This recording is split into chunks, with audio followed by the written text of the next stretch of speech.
parents are like so naive. They're like, oh, let's go have a great day at the beach. And then it's a shit show because they're not prepared Yeah. for the child to be terrified of a snail and of a shell and of every drop of water. And they're like, why are you getting scared? Well, because their brain cannot process this shit.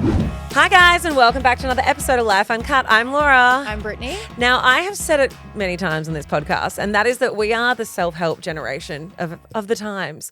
A lot of us have been to therapy. A lot of us are trying to unpack the shit that we went through in our own childhoods to try and be better versions of ourselves and also break cycles. Now, this conversation that we're having today is going to center quite largely around parenting, around how we parent our own children. But also, if you don't have kids, I think it's really an important one to listen to because it's not just a reflection of how we parent as parents, but also reflecting on the relationship that we have with our own parents and how it was that we were raised and the impact that that has on us. Dr. Shefali is joining us today, and she has been described by Oprah herself as one of the most profound parenting experts of our time. With a doctorate in clinical psychology, Dr. Shefali is a New York Times bestselling author multiple times over. She is the founder of the conscious parenting movement, and so much of her work centers around healing a lot of the stuff that we all carry with us from our childhood into adult lives and how it shows up in our parenting styles, whether you are a helicopter parent, whether you are somebody who is overscheduling your children's life or you're wanting to build deeper connection with your kids. Today, we're also answering one of the biggest parenting questions that we tend to ask ourselves, which is how do you build resilience in kids in today's very, very chaotic world? Dr. Shefali, welcome to the pod. I'm so excited to be here. Now, for anyone who's not familiar with your work, can you explain to all of our listeners what your teachings of conscious parenting is? Yeah, well, when I started teaching conscious parenting, 12, 15 years ago, no one was talking about the unconsciousness of the parent and the parent's ego. So I was really breaking ground at that time. So in a nutshell, conscious parenting really flipped the traditional paradigm of parenting, which used to focus on fixing the child and creating this golden child and, focused on the child's achievements and who they would be when they grow up. And my work just turned everything on its head and kind of revolutionized the way parenting was taught back then and really focused on the parent raising themselves, that you have to raise yourself to a higher level of consciousness. Now, when I say this for, your age group, you must be like, yeah, well, what's so revolutionary about that? Because you're immersed in the oceans of this language now. But let me tell you, when I started this, way back, I'm talking like 15 years ago, this was unheard of and parents would get really triggered and provoked. And I was told to like back off and leave parents alone. And it was really breaking ground at that time. We didn't have Facebook even back then. And I was just parent to parent, going around in this grassroots movement, trying to pioneer this new movement.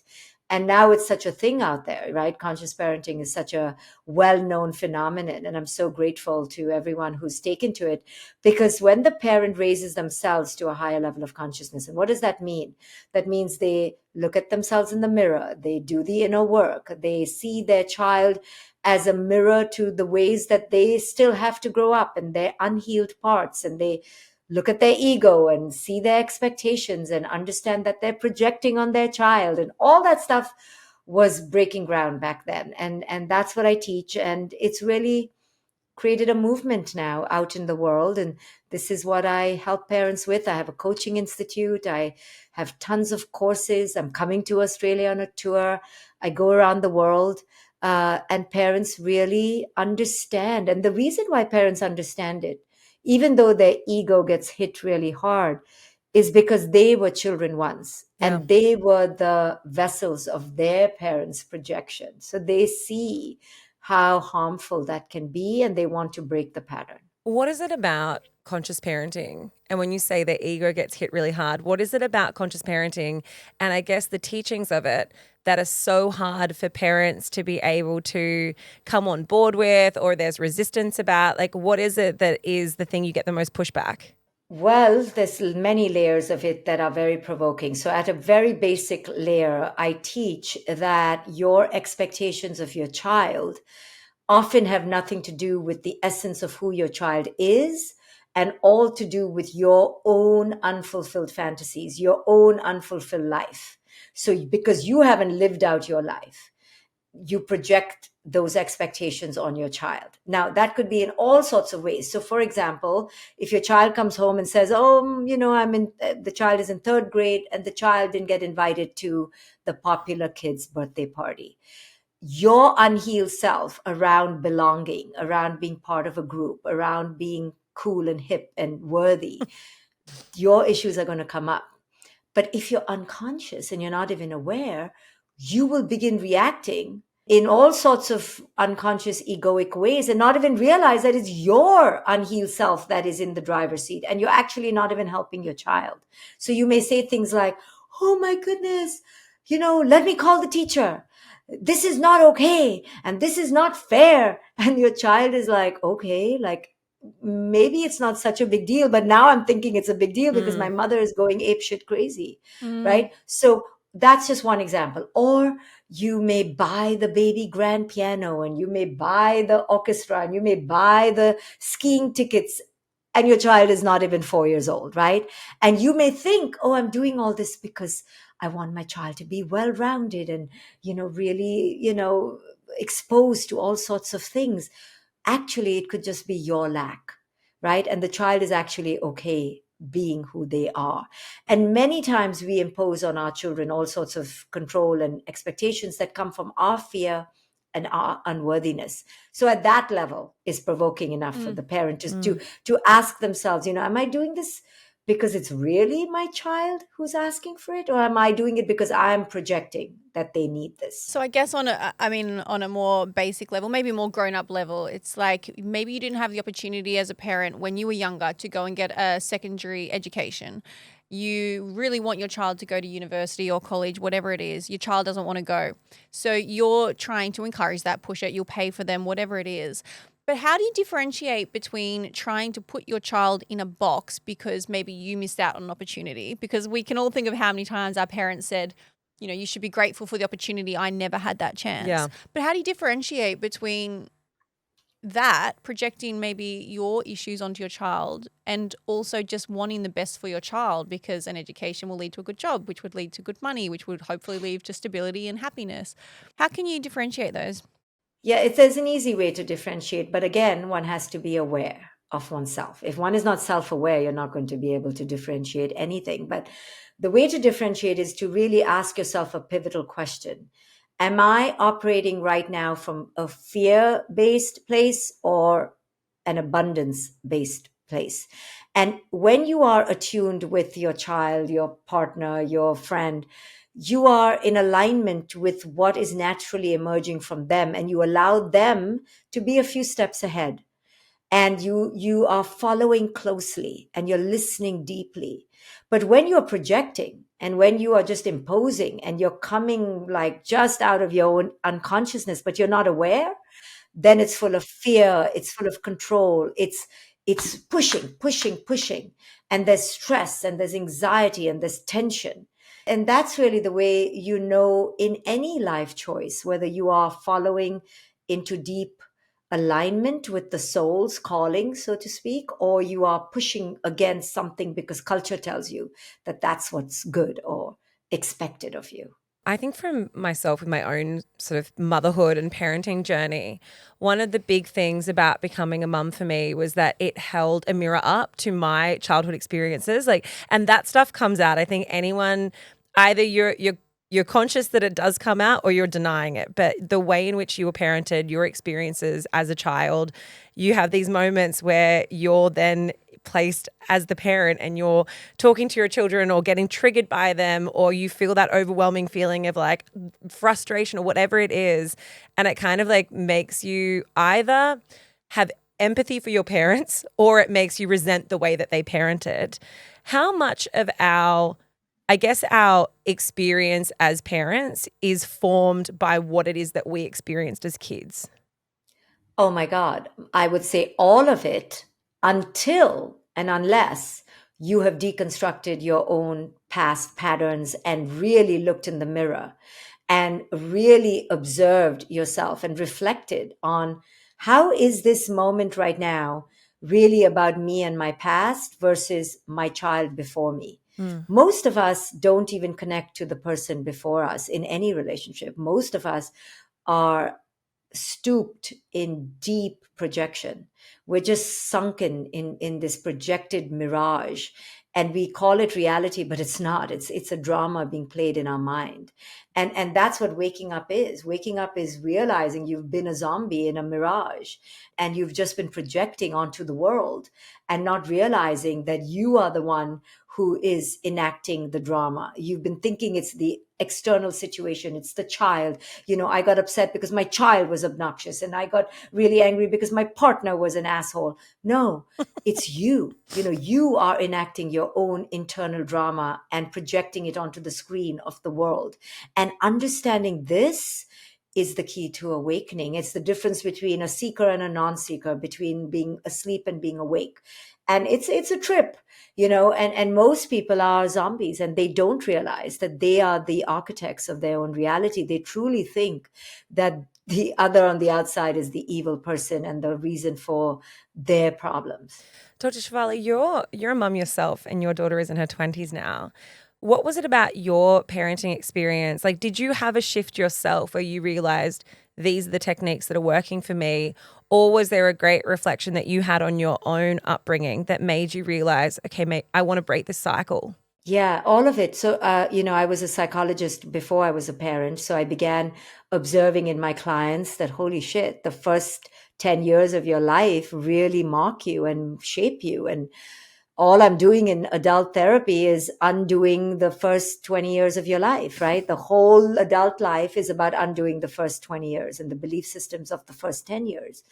And then I became a parent, and, like all, naive and delusional parents, we think, oh, we are going to be amazing, right? We're not going to be doing this nonsense, and we're going to have angel children, and we're going to be awesome. And then your first meltdown happens and you realize, I have no control over my emotions. This 3-year-old has gotten the best of me. I am losing my mind. And then you have an opportunity. And this happened to me. My daughter was 3. I was losing my mind. I saw her spirit deflate in front of my very eyes. And I was like, oh my goodness, you promised you would do the inner work. And here you are, vomiting all over your child and out of control. And that's when I made a pledge that I needed to change my patterns, because I knew this would happen. I just didn't think I was that weak that it would happen to me. I thought I was better than what I was. And this is the arrogance of the parent, right? And becoming humble and realizing with deep compassion for the self that this is almost unavoidable, because you have never met this child before and you've never been in this moment before. So you have to give grace to yourself and allow yourself to really collapse, but then be willing to do the work. So all this happened to me. And I then realized, oh my goodness, I meditate, and I meditate on my ego. And I had no idea that the ego would show up in my parenting. No one was talking about it back then, and parents are pedestalized and almost, sanctified as these holy creatures because we quote unquote love our children. It's as if we are absolved of unconsciousness. And I now have come to see that love has nothing to do with it. In fact, love your child less, just be more conscious. Don't talk about love. Love is bastardized as a term. And it's almost as if we excuse ourselves. But I love you. Huh, who cares? You're an asshole. You go fix yourself, go do something with yourself, heal yourself. Don't tell me you love me. Show me through your actions, through your healing, that you are accepting me. I want you to accept me. I don't care about whether you love me or not. There's a big difference. And all of these teachings came to me through my own parenting journey. And I've written 7 books now and many more to go. I have 2 more coming out next year, because there's so much to uncover about this. And we need to allow parents to heal. Just as something tangible and practical here, if we just take a sidestep, as a psychologist, for every mum listening right now that has a 3-year-old that is having that tantrum, you're in the middle of the supermarket, they're having this absolute meltdown, you're at your limit. What as a professional, is your advice in that situation? Because we hear a lot about maybe this is the time that you teach your child that they can't behave like this. And you hear a lot of gentle parenting where people say, let them feel their emotions, ignore them, walk away. What is some practical advice in that minute? Well, the first thing you have to know is that you are raising a child. What that means is you have to understand their brain development. So children act out obnoxiously and unreasonably and irrationally for three reasons only. So if you get this in your head, then you go through, the three reasons and you go, oh, this is probably the reason why my child is acting like a lunatic. Now I can take action. So what are the three reasons? First one is they simply haven't had enough practice. So you take them to a supermarket aisle and you think, oh, I'm just going to hop in and buy a few things. You don't realize this is like, crack, cocaine. It's like so much stimulation and the child cannot handle it, right? I remember when I first came from India and I ordered a sandwich in America. In India, you only had white plastic rubber bread, and that's all you got as your sandwich choice, right? And I came to this fancy deli in San Francisco, and they were like, "Oh, you want a sandwich?" I was like, "Yeah." Literally, I ran away from the shop because I had a meltdown because the Overwhelming choice. choices they gave me, poppy seed and sesame seed and rye and honey wheat and, raisin bread. And I was like, are you freaking kidding me? I don't even know what you're talking. I just have a sandwich, right? And I got overwhelmed and I was 21. Mm. So this is what we're doing to our children. And then we expect them to behave. So the first thing we did wrong is take our children to the supermarket aisle and not expect a meltdown, right? Number two, the second reason why children act out and dissolve into a mess is because their brain literally doesn't have the skills to handle stress or delays or frustration. Their executive center of their brain is not developed. Big Swiss cheese holes all the way till 28. So you are living with somebody who is really feral and wild, who every 20 minutes is going to fall apart. So if you understand that, then you're like, oh, let me arm myself for the worst, right? But that's what parents are like, so naive. They're like, oh, let's go have a great day at the beach. And then it's a shit show because they're not prepared Yeah. for the child to be terrified of a snail and of a shell and of every drop of water. And they're like, why are you getting scared? Well, because their brain cannot process this shit, right? And the third reason why they act out is because they don't feel safe. They don't feel connected. They have unworthiness, right? So they're not feeling safe. Now, if you understand this, then there's no point in teaching anything. You just have to remedy the situation. You go, my child is overwhelmed. I either just clench my jaw through this this raging tantrum and just suffer the stares of everyone and just tell everyone, yes, I'm a loser mom, and just move on with the day. Or you fix it. You don't go, you call for help, you go out, but you manage it. There's nothing to teach. The child simply cannot handle this situation. You have put them in a situation that is beyond their capacity and their pay grade. They cannot handle it. Now, of course, later you can practice going to the aisle and practice at home what it means to go to school. Practice. The best way to handle these situations is you prepare your child through role plays. But even if you role play the hell out of a situation, the child is still an undeveloped brain who can only handle so much. And the minute you put in too much hunger, too much heat, too much frustration, you have an explosion. I love the example you just gave because I feel like every single parent can relate to the fact that you've just spent all morning getting the kids ready. You got to the beach and then all of them are screaming at you because their legs are itchy and they're cold and you've been there for 10 minutes. And then there's this feeling of, as a parent, you're like, I've done all this stuff for you today and you're so ungrateful. Like that's kind of like where the brain first goes to when you're like, we went to the movies, we went and did this thing, and now all you're doing is screaming at me. And it's so hard to separate those feelings when, as a parent, you do feel as though you're giving, you're giving, give. Because that's the problem. Yeah. That is the problem. Children don't need to be given at this age. Till 9 and 10, like minimize the giving because it's actually too overwhelming. And then we are resentful. So this heavily architectured life that we've created for our children.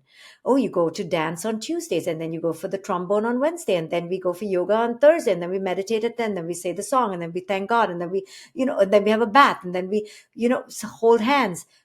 This is all our ego in motion. Children don't even need it. It's actually not even good for them. And that's why, if you understand what children need, child development, then you really simplify your parenting. You slow it down and you actually live happier, and your child is actually okay, really okay. I talk about in my book, The Awakened Family, a situation where, my daughter was 8 years old and I took her for her first structured dance class. And the woman at the counter, the receptionist, said, "Oh, okay, she can join the 3-year-olds on Tuesday evening." And I was like, "No, no, ma'am, you don't understand. She's 8 years old." And she looked at me and she said, "No, you don't understand. If this is her first dance class, she has to be with the 3-year-olds." And I was like, wow, did everyone get this memo? Like, how is my kid the only kid who is starting at 8? I thought that was a healthy time to start, but Yeah. apparently everyone's already performing at Carnegie Hall. I Yeah. was like way behind. They're already in the Way behind. dance I felt academy. so bad for my kid. I was like, you know what? She will just do solo activities. So she just did horse riding and tennis because she was behind everything, apparently. All the team sports, she was way behind. Yeah. And I was just praying that she wouldn't realize that her mother fucked it up so badly. Like, I was 6 years behind the curve already at 8. Mm. But this is the insanity of our culture. It is not normal. Children don't need activities every single day for us to feel like we are, achieving parents. And parents will then say to me, well, then how will they be exposed? So I said, who decides how much they should be exposed to? I said, what about underwater scuba diving off the Maldives? And what about back flipping through the Alps at 8? And what about, there are a million things they should be exposed to. But does that mean we should? And what happens to just being and connecting and being in solitude and with your imagination? What happened to playing with the kitchen utensils? Like, what happened to that? So we become these egoic maniacs, and we are living out a resume through our children. How do you find a balance as a parent between supporting their interests and wanting to build resilience in your children and wanting them to have a sense of purpose or drive, and also recognizing, okay, this is not actually what is best for the child. This is because I want them to do it, or this is because I thought it would be great for them to go to soccer, or I thought it would be great for them to do this activity. How do you, as a parent, really sit with yourself and go, okay, these sit in two different camps? Yeah, I think we have focused too much on raising adults in childhood. Childhood is its own stage of development, and children are not mini adults. They're children, they're not mini adults. And that's a big mind shift that people need to understand. And it's because we have fear and anxiety that we're going to mess this up, that we're not going to raise, functional human beings, because actually we are doubting our own capacity. And we're so terrified that they'll be living in our basement that we are like, go, go, go, do, achieve, achieve, achieve. Don't give up. But listen, childhood is a time for exploration and for connection to the self and other. And we're missing that connection piece. And connection to the self is what creates ultimate resilience and anti-fragility, not disconnection from the self, but sticking through things that your parents say, create resilience and grit.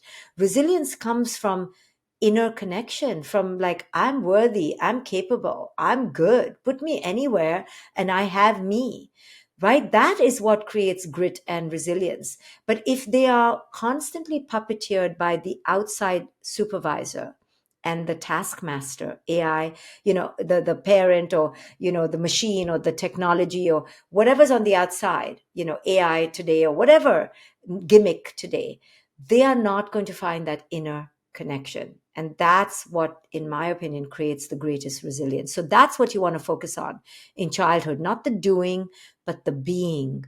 And this is again, another provocative thing for high achieving type A parents who have made a project out of their role and they think it's their next calling, their next PhD, and they want to win a prize at parenting through their children. And their children are trophy children. And parents get very provoked when I say this because they don't want to look at that ego that is in the room. And then I show it to them, and then they get depressed and they feel guilty. Then then they're really ashamed, and I'm like, now you're making it about you again. So, but it's the truth. I have worked with families for 30 years now, and I have deeply observed how egoic the parent is, and then the child grows up to be an adult like we were, going to therapy, looking for their authentic self, when they had the authentic self, but they were told that that wasn't enough. So they created the egoic self, the false self, which was to get the validation and the crumbs of approval and love from the outside world, which is everybody's disease.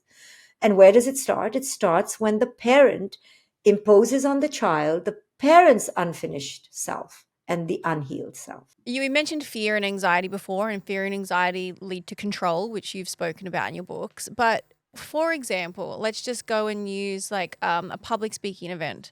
You put your child in public speaking because it's really good for them. The whole class is doing it. Your child doesn't want to do it. They're beside themselves. I'm scared to do it. All the feelings. I have anxiety. I don't want to go out there. But you know as a parent that like this is going to help set them up for their life. You know that they're going to learn a skill. You know that there's going to be times that they're fearful.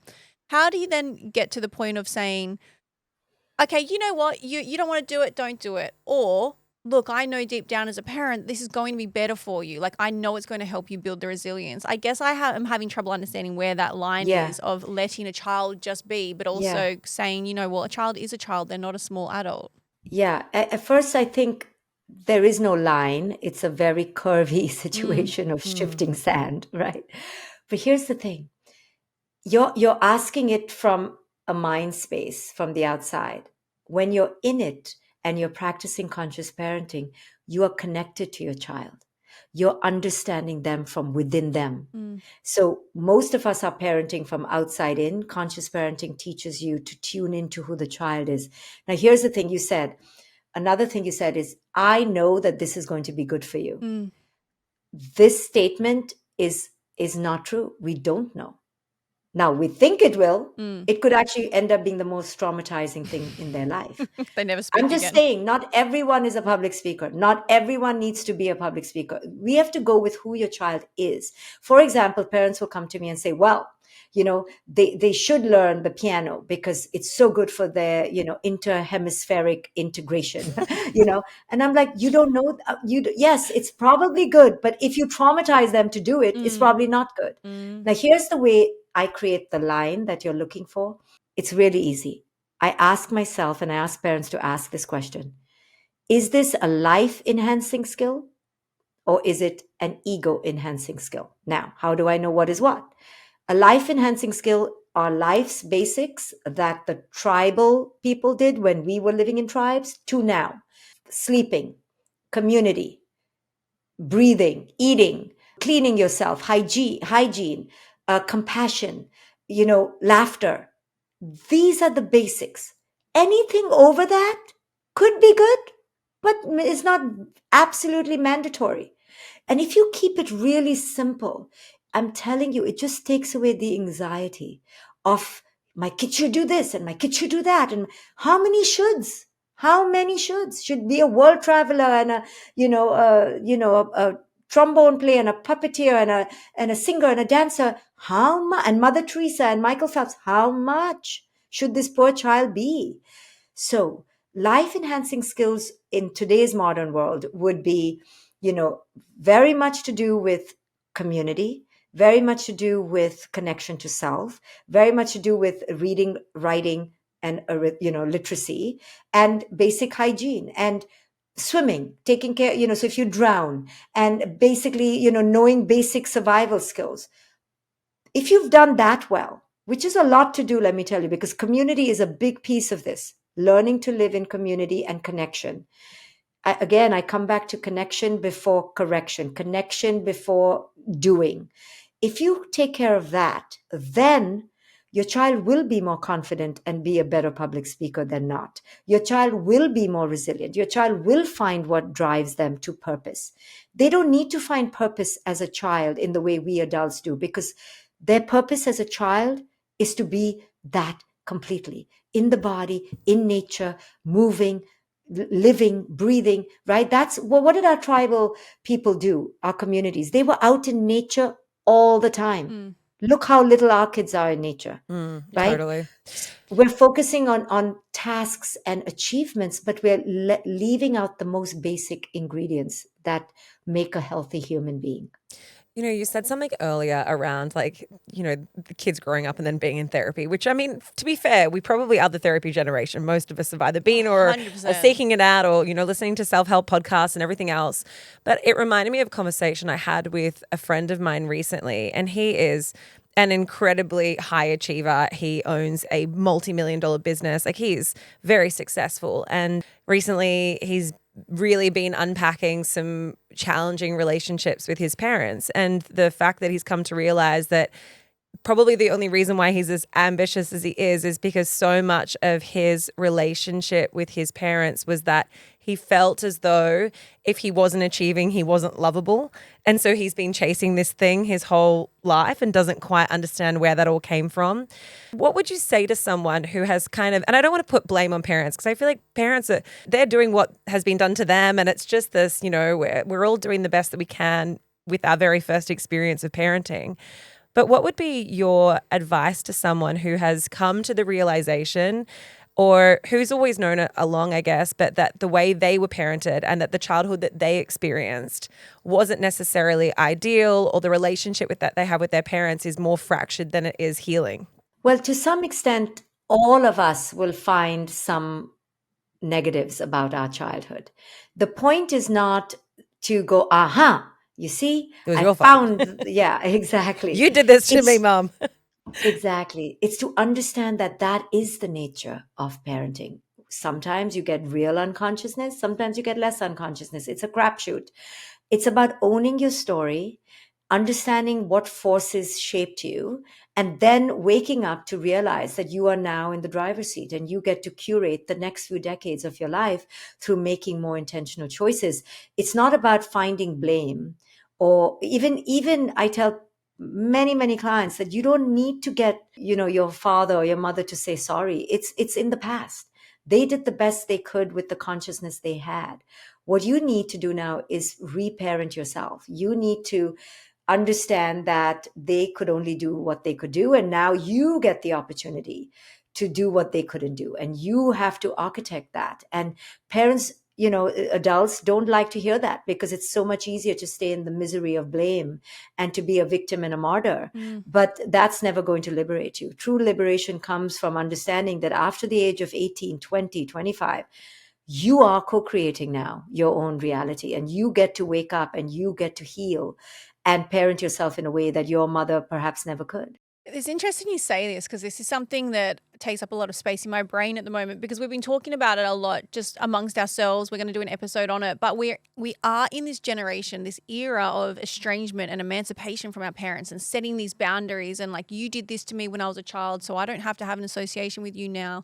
And sometimes I hear people talk about it, and I think, are you crazy? Like, are you going to cut your parents off for that? In my brain, I'm like, that is such a small, minute thing. But I feel like we've been swept up in this like Boundary setting. And I'm going to look after myself, and you don't serve me anymore as a parent. So I love that you just said, please don't place all the blame on your parents. They were doing it themselves. But as we get older, whose responsibility do you think it is to really maintain and nurture a relationship when it's no longer an adult and a child, it's an adult and an adult? Because you hear a lot of people, my friends included, say things like, well, they're not making the effort with me, so, they should be the ones calling me. They're the parent. I personally don't believe that. I think you're an adult and you can come to the table equally. But what's your professional opinion on that? Oh, 100%. My daughter's 22, and almost every day I tell her, I know it's a big shock, but I'm no longer parent-child, like she keeps thinking she's my baby, and that's very cute. But I'm like, okay, you're no longer a baby now. You are an adult, and we have to adultify our children. And parents have a role in that, to let go of that baby and kind of push them over the threshold and encourage them to be sovereign and autonomous, as much as it is the responsibility of the baby to wake up and go, my parents can retire from parenting. I cannot expect my parents to constantly parent me. There's a retirement age to parenting. You can retire. There's an expiration. Of course, you'll always be the loving one, the caring one, but no more that same hierarchical, imbalance. I think parents need to wake up and say, I'm done parenting you in the way I used to. I'll always care, but you're not my responsibility anymore. And your unhappiness has to be in your lap now. And you cannot keep blaming me. I mean, you can do whatever you want, but I'm not going to take the blame anymore. It was what it was. I was who I was. And I'm with great compassion, forgiving myself. I teach parents, forgive yourself. If your child isn't forgiving you, give it to yourself. And you tell your child, I'm emancipating myself from the guilt of my unconsciousness of when I was in my 30s and I didn't know any better.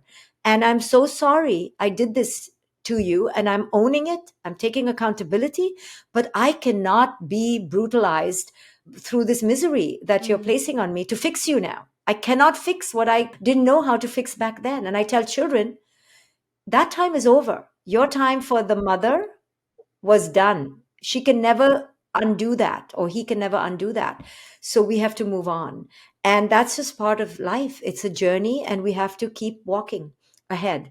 And many therapists will do what you said, encourage this kind of brutal, cold-hearted, emancipation. And I think that's so sad and so tragic, because your parents are part of your legacy. You may not need to be with them. You may not need to spend a lot of time with them, but it's so silly to cut off from them. But it's better to understand them, because when you understand where you came from, it enriches who you can be. You don't have to deal with them, but we don't have to also break free from them. Let's not close it off completely. Dr. Shefali, you said something though in that, which I think is so, for a lot of people, it feels like it's an important piece, and that is validation. Not that you need sorries, but it can be really hard to maintain a relationship with a parent that either feels one-sided, or you've been through a whole lot of shit as a kid and then you've been denied any acknowledgement that shit happened.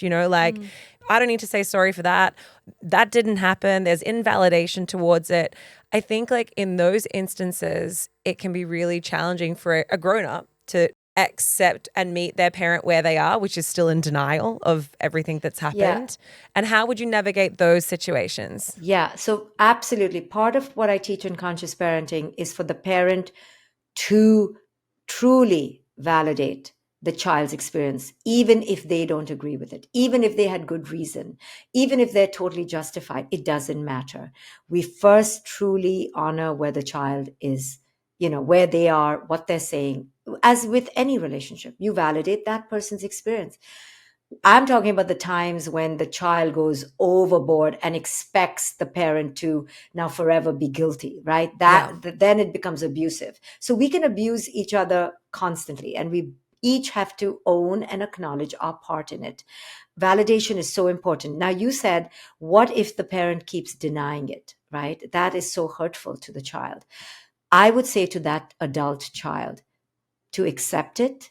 This is the reality of your parents' unconsciousness, and stop seeking it anymore, right? You have to stop going to the dry well, to the empty well, and expecting it to overflow with love. And I many times will have almost like a symbolic burial of that fantasy of the mother that they simply will never have. And they have to let go of that fantasy and kind of destroy that fantasy, kill the fantasy, say goodbye, and grieve the mother that is simply not coming. I just was working with a woman whose mother's on her deathbed and she's still waiting for her mother to arrive.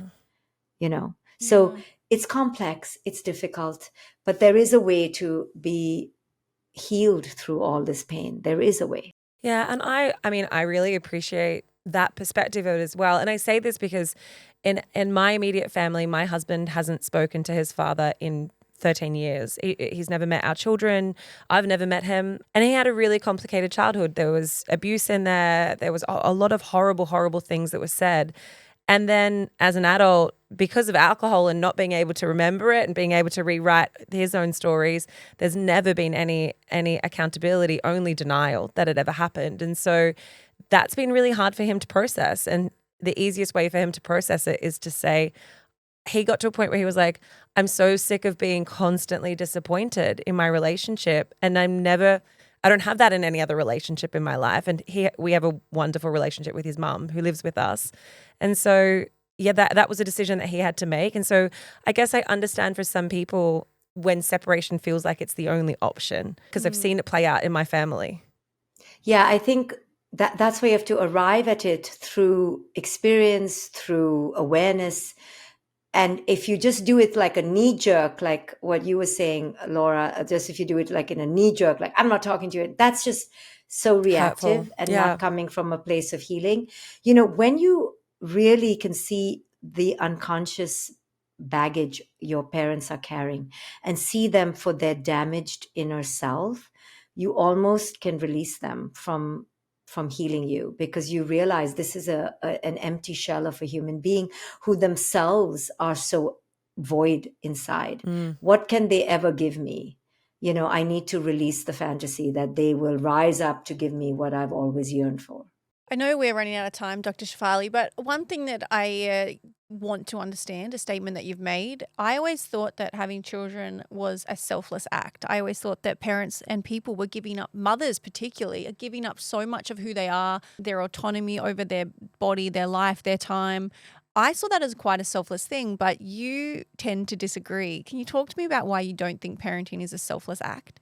Yeah, it's a deep statement. Let me explain.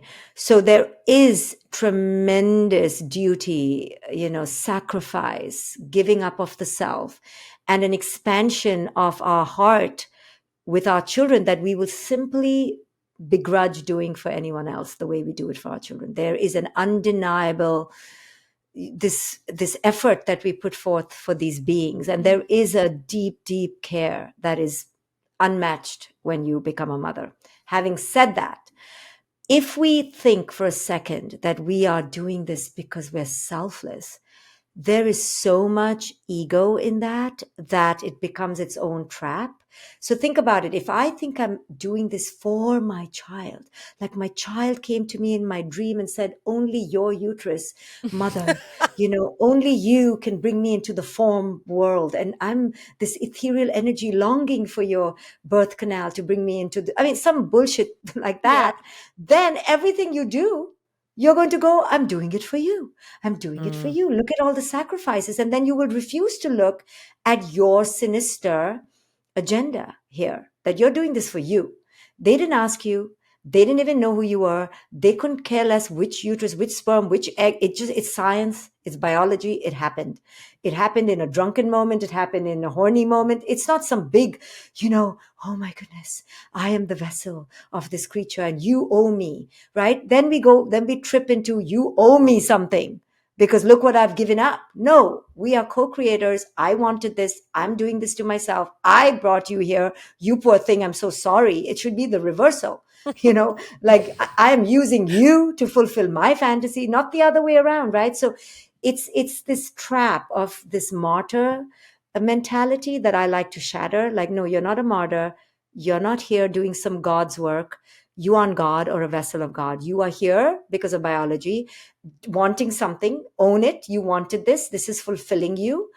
And check your ego at every turn. Don't be under this illusion that you have been called to this sacred job, And do you think it's dangerous to think that if you are? Do you think it's dangerous to parent in a way of thinking, Yes. I do everything for you? Oh my God, it's such a burden of guilt that you place on your child.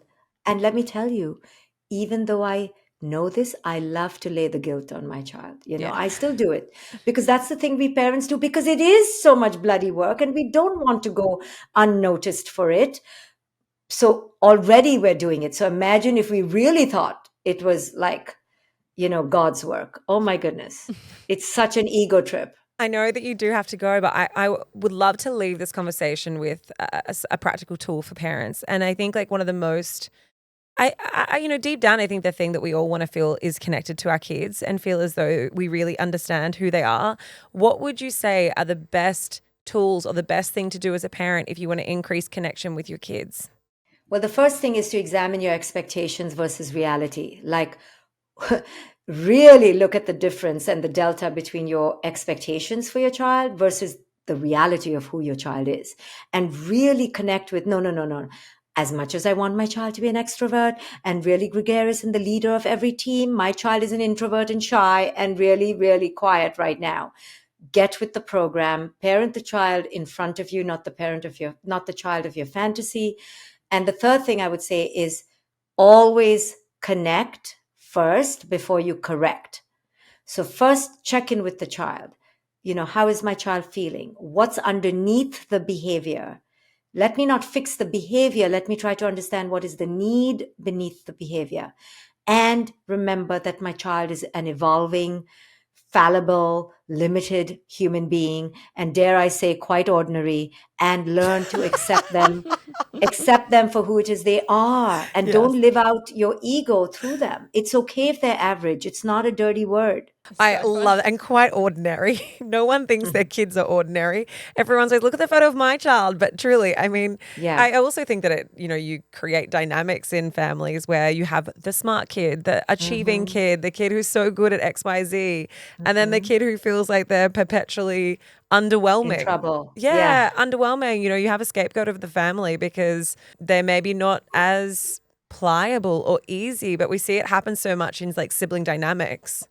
Yes, but the beauty of this consciousness work is that as the parent becomes whole within themselves, they're not looking for products and achievements and medals and trophies. The parent who's deeply connected to the present moment sees the awe and wonder of the simple present here and now.